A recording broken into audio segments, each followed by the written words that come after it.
Aura, इस शब्द को हमने बहुत बार अपनी लाइफ में सुना है और हम ये भी जानते हैं कि जैसा हमारा ऑरा होगा हम वैसे ही इंसान बनेंगे और वैसे ही लोगों को अपनी लाइफ में अट्रैक्ट भी करेंगे, क्योंकि हर इंसान दूसरे इंसान के ऑरा को सेंस करता है। कॉन्शियसली नहीं बल्कि सब कॉन्शियसली, मतलब आपके ऑरा को देखने वाला अपने सब कॉन्शियस माइंड में रीड करता है और वो भी ऑटोमेटिकली। इसीलिए आप किसी व्यक्ति को देखकर ही भाप लेते हैं कि वो कैसा इंसान है और आपको देखकर वो भाप लेते हैं कि आप कैसे इंसान हैं। ऑरा एक्चुअल में आपकी फिजिकल, मेंटल और इमोशनल कंडीशन को शो करता है। हम बहुत बार देखते भी हैं कि कुछ लोग बहुत ही पॉजिटिव ऑरा कैरी करते हैं और उनके आसपास रहने से बहुत ही पॉजिटिविटी फील होती है। ऐसा इसलिए होता है क्योंकि उस व्यक्ति का ऑरा बहुत पॉजिटिव है, यानी उसकी फिजिकल, मेंटल और इमोशनल कंडीशन स्ट्रांग है। इसलिए हम उस व्यक्ति की पॉजिटिव ऑरा की ओर आकर्षित होते हैं। और कई बार ऐसा भी होता है कि हम बिना किसी रीजन के बहुत ही नेगेटिव और बहुत ही डाउन फील करते हैं। इसका मतलब ये है कि कहीं ना कहीं हमारा ऑरा, हमारी फीलिंग्स या हमारे आसपास की एनर्जी बहुत नेगेटिव या डाउन है। तो उस डाउन और नेगेटिव एनर्जी से हमें खुद को बाहर लाना है, अपने ऑरा को अट्रैक्टिव और पॉजिटिव बनाना है। और इसके लिए हमें ऑरा क्लींजिंग को समझना होगा कि ऑरा क्लींजिंग कैसे की जाती है। ऑरा क्लींजिंग को समझने से आप अपने आसपास एक पॉजिटिव एनवायरनमेंट बनाते हैं। ऑरा क्लींजिंग से आपको ग्राउंडिंग और सिक्योरिटी की भावना मिलती है और आपको खुद के साथ एक स्ट्रॉन्ग कनेक्शन फील होता है। ऑरा क्लींजिंग का मतलब है शरीर के चारों ओर एनर्जी फील्ड को साफ करना। अगर हमें ये पता हो कि हमें अपना ऑरा कैसे पॉजिटिव बनाना है, खुद को कैसे पॉजिटिव रखना है, तो हम अपनी एनर्जी को जल्द ही लो से हाई कर सकते हैं। सो आज मैं आपके साथ 8 ऐसी टेक्निक्स को शेयर करने जा रही हूँ जिससे आप अपने ऑरा की क्लींजिंग कर सकते हैं। Step number 1, chant mantras and positive affirmations. Positive affirmations aura को साफ करने के सबसे इफेक्टिव मेथड में से एक है। एक शांत जगह पर बैठें और विजुअलाइज करें कि आप एक वाइट बबलिंग लाइट की रोशनी से घिरे हुए हैं। अपनी आंखों को बंद करें और पॉजिटिव अफर्मेशंस या चैंट करना शुरू करें। जिसमें आप कंफर्टेबल हो आप वो चूज करें। जब तक आप महसूस ना करें कि मैसेज आपके शरीर में वाइब्रेट कर रहा है, तब तक इन पॉजिटिव अफर्मेशंस को बोलें। अपनी एनर्जी फील्ड को स्ट्रॉन्ग करने के लिए इसे डेली करें, क्योंकि जब आप अफर्मेशंस बोलते हैं और साथ ही साथ विजुअलाइज भी करते हैं तो आप उस पर यकीन करते हैं कि एक्चुअल में वो चीज़ें हैं। आप उनको अपने प्रेजेंट में एग्जिस्ट करते हैं। जब आप ऐसा करते हैं तो उनको आपका सब कॉन्शियस माइंड तुरंत एक्सेप्ट करता है और उसे रियलिटी में बदलने लग जाता है। अब आप कहेंगे कि जो चीज़ें मेरे पास नहीं है तो मैं कैसे मान लूँ कि वो चीज़ें मेरे पास है। मैं खुश नहीं हूँ तो मैं कैसे मान लूँ कि मैं खुश हूँ। तो यही अफर्मेशन का सीक्रेट है। अभी जो आपने सोचा कि आप खुश नहीं हैं तो कैसे मान लो, इसी एटीट्यूड को एक्चुअल में आपको अपने सब कॉन्शियस माइंड से निकालना है। सेकेंड स्टेप, और वो है मेडिटेशन। मेडिटेशन करना आपके ऑरा को प्योर करने का एक शानदार तरीका है। आप ऐसे पॉजिटिव अफर्मेशंस को चुने जो आपके साथ रेजोनेट हो, प्रतिध्वनित हो, जैसे मैं शांत हूँ या मैं शांति में हूँ। कंफर्टेबली बैठें और अपनी आंखें बंद करें। फिर धीरे धीरे अपनी पॉजिटिव अफर्मेशंस बोलना शुरू करें, मतलब तेज बोलें और कम से कम 10 बार बोलें। इसके बाद चुपचाप अपने लिप्स को हिलाते हुए अपने आप से अपनी पॉजिटिव अफर्मेशंस को कहें। जब तक आप मेडिटेशन करना चाहते हैं तब तक अपने लिप्स को हिलाए बिना अपने आप से अपनी पॉजिटिव अफर्मेशंस को कहना जारी रखें। अगर आप खुद को पॉजिटिव अफर्मेशंस नहीं देना चाहते तो आप मेडिटेशन के दौरान अपनी सांसों पर भी फोकस कर सकते हैं। आप 5 मिनट की मेडिटेशन से शुरुआत कर सकते हैं। आइए बढ़ते हैं थर्ड स्टेप पर, जो है विजुअलाइजेशन। विजुअलाइजेशन मतलब मेंटल इमेज बनाना, दिमाग में कुछ होते हुए देखना। ये सबसे ज़्यादा पावरफुल प्रोसेस इसलिए है क्योंकि जब भी आप अपने दिमाग में पिक्चर क्रिएट करते हैं, वो पिक्चर्स जो हम चाहते हैं कि ये हमारी लाइफ की रियलिटी बने, और उसी के साथ उस रियलिटी को अपने पास होने की फीलिंग और थॉट को महसूस करते हैं और एक्टिवली दिमाग की आंखों से अपनी रियलिटी को शेप देते हैं। अपने डिजायर रिजल्ट की एक क्लियर और डिटेल मेंटल इमेज बनाते हैं। जैसे एक होता है सिर्फ सोचना, दूसरा होता है सोचने के साथ साथ उस थॉट को विजुअलाइज करना, एक सेम थॉट को पूरे फोकस के साथ सोचना और उसे विजुअलाइज करना। ऐसा करना आपको सफलता दिला सकता है। ये प्रैक्टिस ना सिर्फ आपकी इमेजिनेशन को स्ट्रॉन्ग करती है, बल्कि ये आपकी इमोशंस, सेंसेस और बिलीफ सिस्टम के बीच एक ब्रिज बनाती है। एक ऐसा ब्रिज जो बताता है जहाँ आप अभी हैं और जहाँ आप होना चाहते हैं।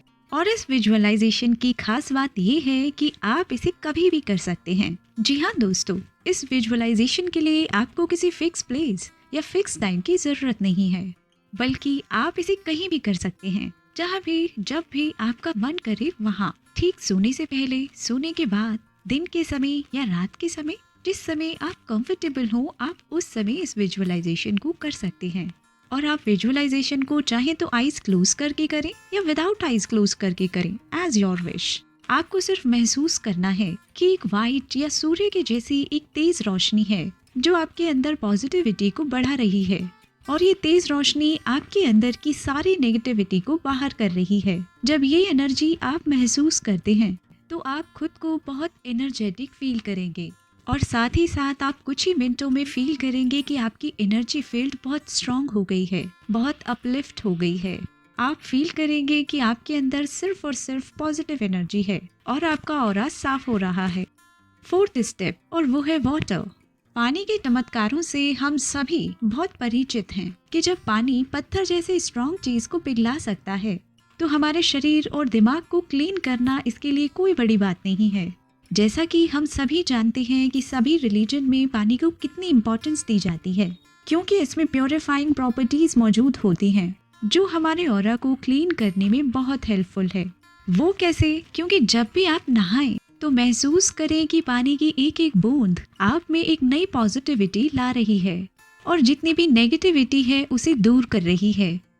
Fourth step, nature. जी हाँ दोस्तों, प्रकृति। कुछ समय प्रकृति में बिताएं, क्योंकि जितना ज्यादा हम नेचर के करीब रहेंगे उतना ज्यादा हमारा ऑरा क्लीन रहेगा और आप पॉजिटिव फील करेंगे।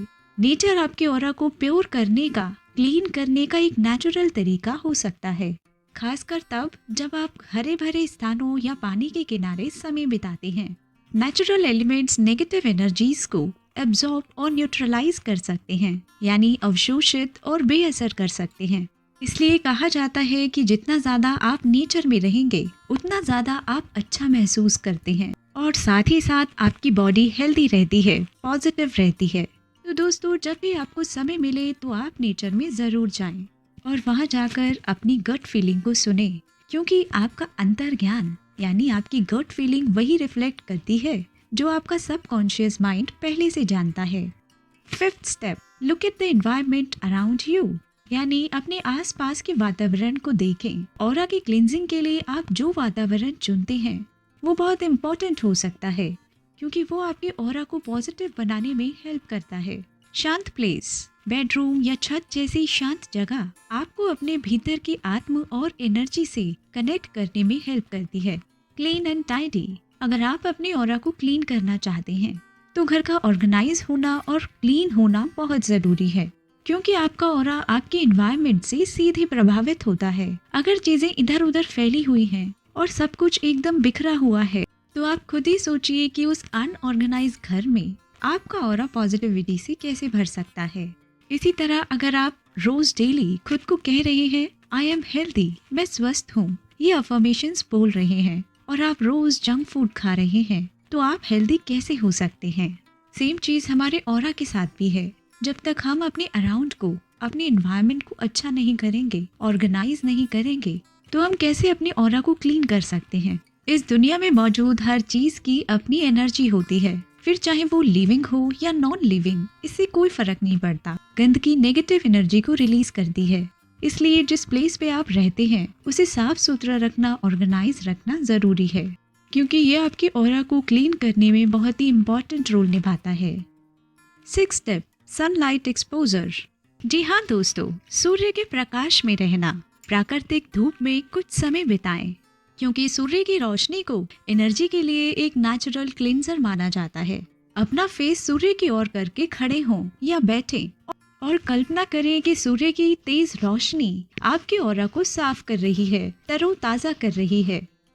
7th स्टेप, डीप ब्रीदिंग, यानी गहरी सांस लेना। हम सभी जानते हैं हमें मेडिटेशन जरूर करना चाहिए, लेकिन स्टार्टिंग में ही हम 1 घंटा मेडिटेशन करने की सोच रहे हैं तो ये सस्टेनेबल नहीं है, यानी सहने योग्य नहीं है। तो पहले इजी चीज से शुरू करें। इजी क्या है? सांस को कंट्रोल करना। शायद सबसे बेस्ट है कि आप डीप ब्रीदिंग करें। डीप ब्रीदिंग करना इतना पावरफुल और इफेक्टिव होता है कि जो सेंट्स, महात्माज और योगीज थे जिनसे इंडिया जाना जाता था, क्योंकि वो पूरी लाइफ इतनी मेहनत करते थे सिर्फ अपनी सांसों पर कंट्रोल लाने के लिए। Breath is the vehicle between the mind and the body, यानी सांस मन और शरीर के बीच का वाहन है और वो हमारे कंट्रोल में है। अगर आपको कोई कहे कि गुस्से को कंट्रोल करें, तो शायद गुस्से में आपकी ब्रीदिंग कैसी हो जाती है? फास्ट हो जाती है, क्योंकि आप बहुत ज्यादा स्ट्रेस दे रही हैं अपने मन को और अपनी बॉडी को। क्योंकि जब आपका मन डिस्टर्ब होता है तो उसका इफेक्ट आपकी बॉडी पर होता है, और मन और बॉडी दोनों का इफेक्ट आपकी लाइफ पर होता है। और जब आप शांत होते हैं, मेडिटेशन करते हैं, अपने पेट्स के साथ खेलते हैं या बच्चों के साथ खेलते हैं, तो उस टाइम आपकी ब्रीदिंग सॉफ्ट होती है, डीप होती है, क्योंकि आप बहुत खुश होते हैं। Whether you are happy or not, angry or not, peace or not, breath बहुत ही पावरफुल है। और इसी के साथ प्राणायाम या डीप ब्रीदिंग करना सबसे अच्छा और इफेक्टिव तरीका है अपने ऑरा को क्लीन करने का। Step 8, play soothing music before going to sleep. सोने से पहले सूदिंग साउंड्स को सुने। क्या आपको पता है कि म्यूजिक इमोशनल हेल्थ, परफॉर्मेंस और नींद के लिए एक इनक्रेडिबल मेडिकल टूल है। इसे प्राचीन समय में भी हीलिंग थेरेपी की तरह यूज किया जाता था। म्यूजिक का शरीर और दिमाग पर बहुत ही पावरफुल इम्पैक्ट पड़ता है। ये ब्रीदिंग और हार्ट रेट को प्रभावित करता है, हार्मोन्स को रिलीज करता है और इम्यून सिस्टम को एक्साइट करता है। साथ ही साथ ये दिमाग के कॉग्निटिव और इमोशनल केंद्र को बढ़ाता है।